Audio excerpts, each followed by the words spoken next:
Hi, welcome to this video on why pi is irrational.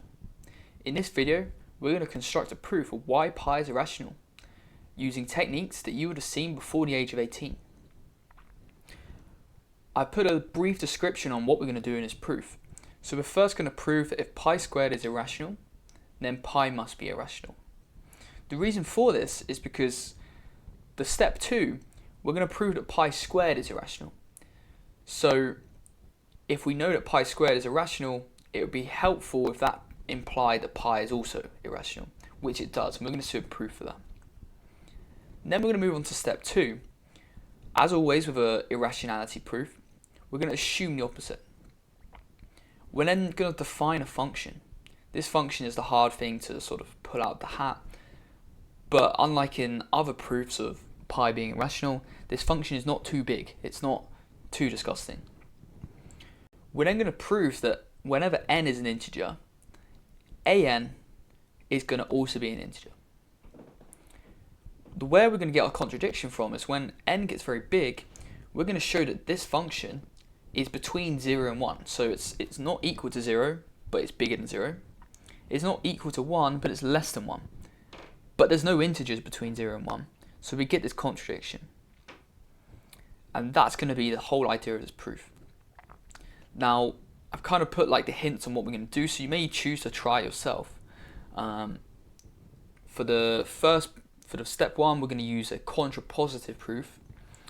For the next part, we're going to use contradiction, and then we're going to use induction. For as n gets big, we're going to create an upper bound and a lower bound for our integral, and we're going to show that this approaches 0 on both sides, which then, by squeeze theorem, we can get to that conclusion I just talked about. So step 1, prove pi squared is irrational implies that pi is irrational.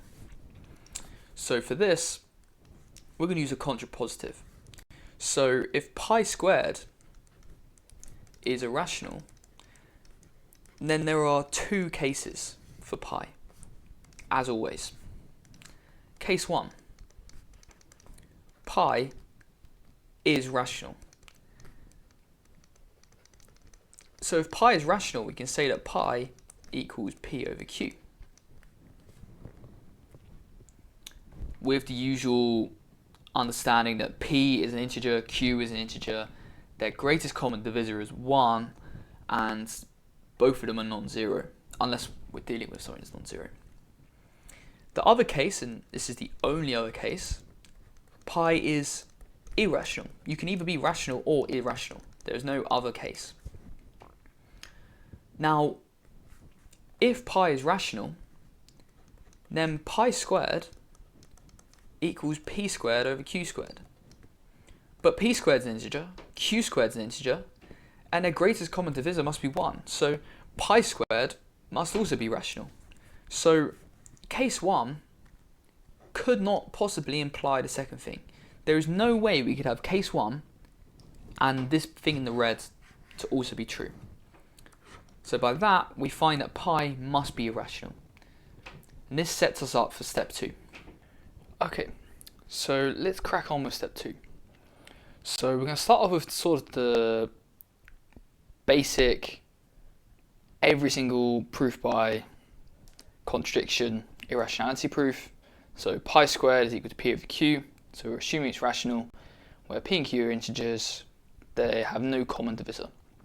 So you can't simplify this fraction. Next, we're going to introduce our function an, like so. And what we're going to do is we're going to prove that it's an integer for all n greater than or equal to 0. So first of all, let's do the base cases. So base case. Now I'm actually going to do 2 base cases, and you're going to see why later on. But we haven't actually done this before with proof by induction, if you've looked at my video series on this. But I'll explain that briefly later when we have a look at it. So a0, we have q to the 0, which is 1, divided by 0 factorial, which is again 1, times the integral between 0 and pi of x to the 0, which is 1, times pi minus x to 0, which is again 1, times sine x dx. this simply integrates to cos x or minus cos x between 0 and pi, which is quite beautifully 2. So clearly works for n equals 0. So what about for n equals 1? Well, for n equals 1, we have a1 equals q over 1 factorial, which is 1, times the integral between 0 and pi of, well, now we're going to have x times pi minus x sine x dx. Well, if you're unfamiliar with this type of integral, this is a by parts integral. I'm going to split this up. So this is q bracket integral between 0 and pi of x sine x, or sorry, pi comes out from here, dx minus, and we're going to have integral between 0 and pi of x squared sine x dx, like so. So next we're going to now do the parts. So for the first one we have u equals x, so du will be 1, dv will be sine x, so v will be minus cos x. So this one's going to become q pi, we're going to have minus x cos x, and then what will happen is we'll have this being integrated, but it will be negative. So usually it's uv minus the integral of v du, but because of this negative that will cancel, so we'll be doing the integral of cos x, so this will be plus sine x. But I'll leave you to do this more in depth. This is not a tutorial on integration, so I'm going to kind of leave it as that. Then we've got minus q, and then we've got to integrate this. Well, we're going to have u equals x squared, so du equals 2x, and d squared u equals 2. And then we have dv equals sine x, so v equals minus cos x, and capital V hence will be minus sine x, like so. So for this one we're going to have minus x squared cos x. We're then going to have 2x cos x will be our new integral, but that will then be split up into this direction, but usually this is a plus. So overall we're going to get plus 2x sine x. And then finally we're going to have minus 2 sine x, so this is going to be minus 2 cos x between 0 and pi. But I would suggest doing this more on your own than doing my method. I've done this quite fast. Like I said, this is not an integration video. So plugging in the pi, this will be 0. Plugging in the 0, this will be 0, and this will be 0. So the only term from the first bit is when we plug pi into here, this will be minus pi minus 1, so positive pi, so we get q pi squared. Now plugging in the pi to here we get 0, plugging in the 0 into here we get 0, plugging the 0 into here we get 0, plugging the pi in we get minus q, we're going to get minus pi squared times minus 1, so we're just going to get positive pi squared from there. And finally into this term we're going to get a positive 4, so minus, is that right? No, negative 4 overall, so we're going to get positive 4q, leaving us with 4q, and now q was an integer, so we get it true for a0 and a1. So quite a lot of computation, but the main thing is we've shown that a0 and a1 are both integers. That's the main thing, because q by definition, as we've assumed up here, was an integer. Next, let's have a look at assuming true, and again this is a bit contrary to what we've seen before. We're going to assume true for n equals k and k plus 1, i.e.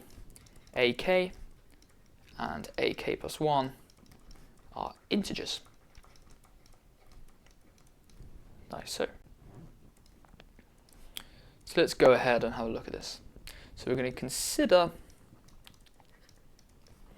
n equals k plus 2, i.e. ak plus 2, which is equal to q to the k plus 2 over k plus 2 factorial times integral between 0 and pi of x to the k plus 2 times pi minus x to the k plus 2 sine x dx, like this. Alright, so what we're then going to do, like with all sort of proof by induction where we're dealing with an integral, is we're going to differentiate this and we're going to integrate this by doing parts. So with all proof by induction integration questions, we do parts. And we want to really reduce it so we can involve our lower steps. So we differentiate the polynomial part and then we integrate the other section. So we're going to select u to be equal to x to the k plus 2 times pi minus x to the k plus 2. We're going to select dv to be sine x. Now this is going to get quite messy. So first of all, let's find du. So du is going to be derivative of the first function, which is going to be k plus 2 times x to the k plus 1 times the second function.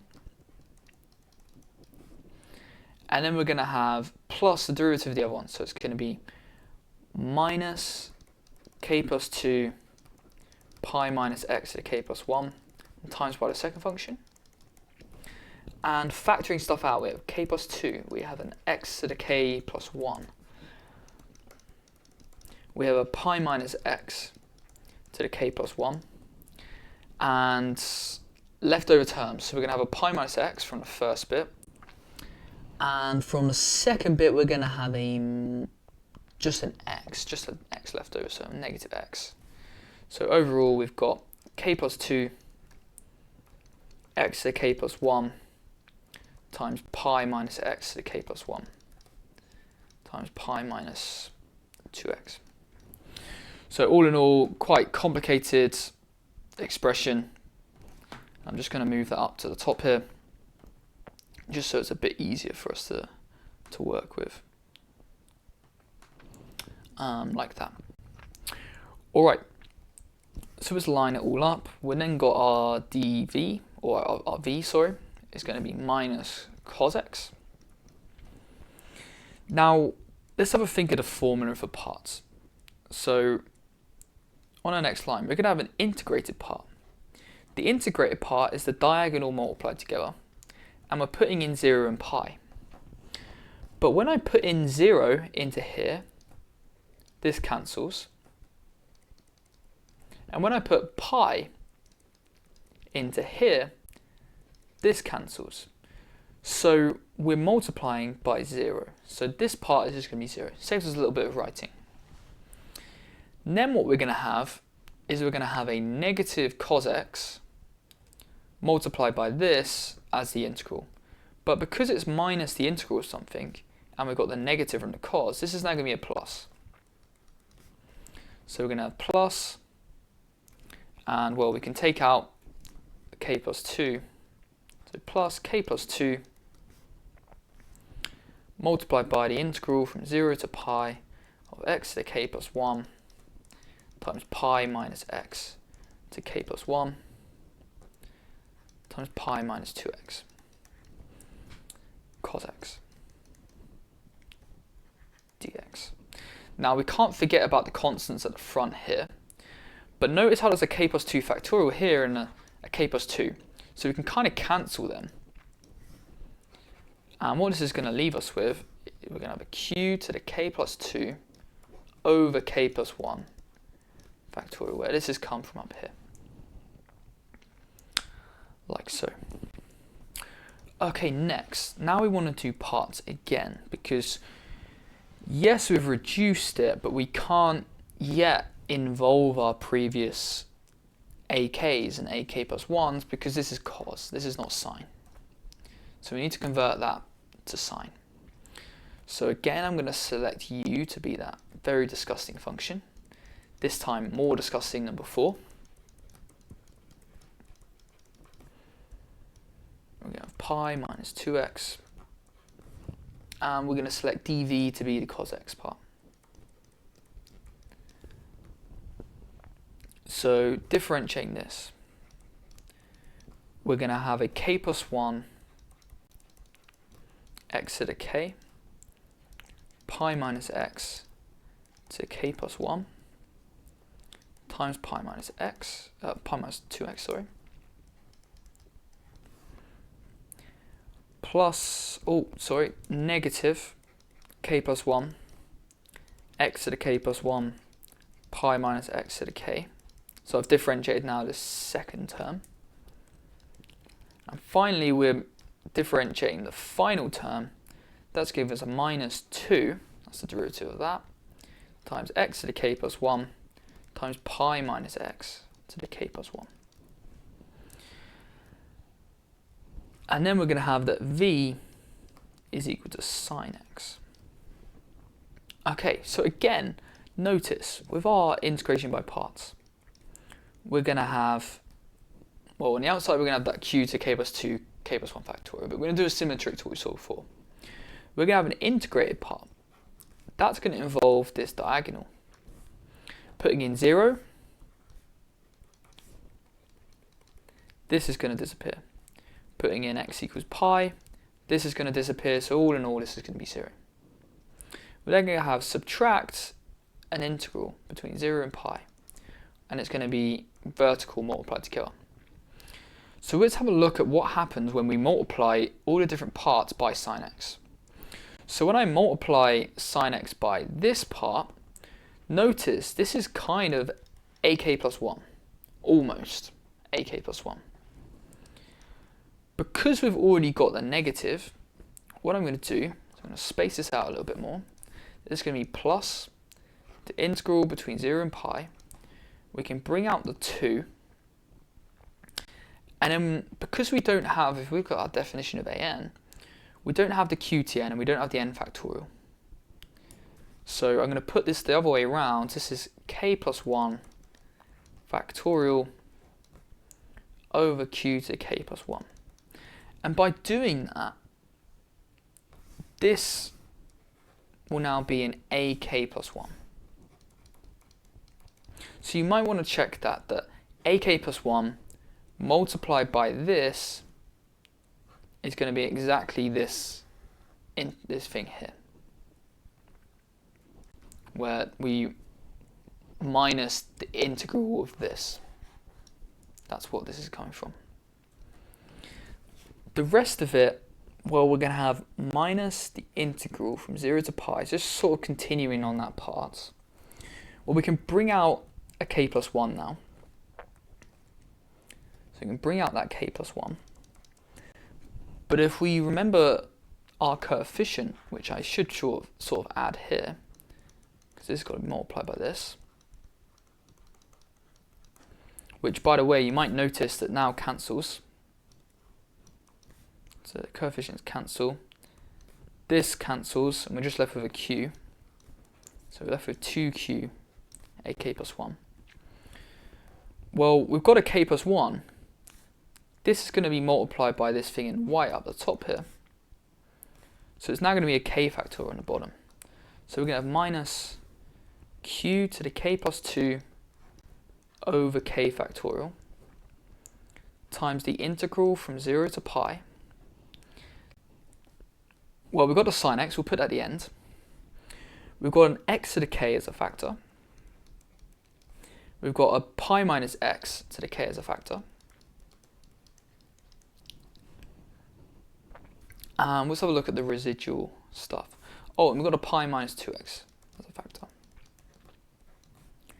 So our leftover stuff, we're going to have a pi minus x minus an x. sine x dx. And this will write this out on the next line. So we've got 2q ak plus 1 minus q to the k plus 2 over k factorial times the integral from 0 to pi of x to the k pi minus x to the k times pi minus 2x squared sine x dx. Okay, so what you might notice, this is almost ak, and if I expand this, I'm going to have a pi squared term, so I've basically got ak. I've got an ak part, but we're going to have some stuff left over. So let's have a look at expanding this pi minus 2x part. This is the same as pi squared minus 4 pi x plus 4x squared. And this is where sort of the groundbreaking trick comes in. This is the other hard part, other than sort of guessing the an. We have minus 4x. If I take that out as a factor, what I'm left with is pi minus x. So I keep the pi squared on its own, and I take the minus 4x out, I'm left with this. So let's split this up at the top. So we have 2q ak plus 1 minus q to the k plus 2 over k factorial pi squared. So this is where we've got the pi squared expansion part. Integral between 0 and pi of x to the k pi minus x to the k sine x dx, which is very similar to ak. And then we have the minus 4x part, so it's now going to be plus 4 q to the k plus 2 over k factorial, like so. And now we're going to have an x term multiplying this x to the k, and a pi minus x term multiplying this, so we're going to have x to the k plus 1 times pi minus x to the k plus 1 sine x dx. And I think this is absolutely beautiful, reaching this result. So we have 2q ak plus 1 minus q to the k plus 2 over k factorial pi squared. Well, now this is ak, but we need to multiply by the stuff that we don't want. Or rather, the things we divide by the things that we don't have. Plus 4 q to the k plus 2 over k factorial, and again we're going to do that same trick. So we're going to have k plus 1 factorial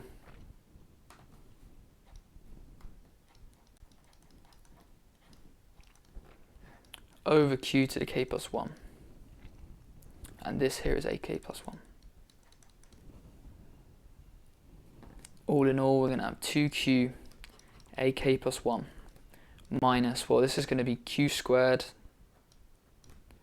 pi squared ak plus, well, now we're going to have 4q k plus 1 ak plus 1, which leaves us with 4q k plus 6q ak plus 1. And remember, pi squared at the start, if we go back up all this way, we've done so much work here, pi squared equals p over q. So what we're really left with here is p times q ak. So we've got an integer,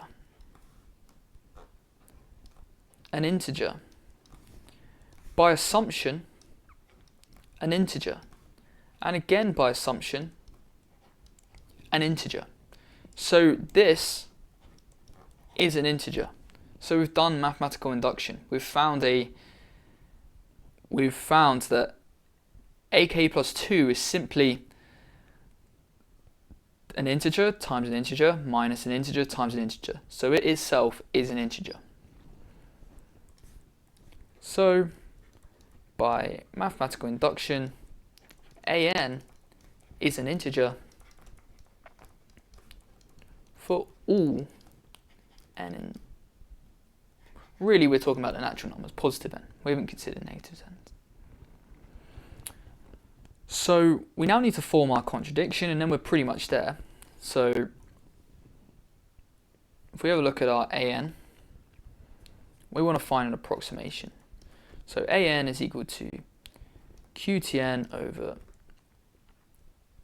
n factorial times integral between 0 and pi of x tn pi minus x tn sine x dx. So let's have a look at approximating this. Well, first of all, on this bound, we have that sine x is between 0 and 1. We have that x, well, what's x between? Well, x is between 0 and pi. And likewise, pi minus x is as well between 0 and pi. Which means we can approximate this. This is equal to qt, well, less than and equal to qtn over n factorial times the integral between 0 and pi of, well, this is going to be pi to the n times pi to the n times 1 dx. This is a big approximation here, which is going to give us qtn n factorial pi to the 2n plus 1. But this goes to 0 as n goes to infinity. Factorials beat exponentials. So this goes to 0 as n goes to infinity. What about on our lower bound? Well, the lower bound is that this is bigger or equal to 0. All of the terms are positive. So by the squeeze theorem, we get an goes to 0 as n goes to infinity. So for large n, we have an is between 0 and 1, i.e. an is not an integer. And that's it. That's our contradiction. So we get that pi squared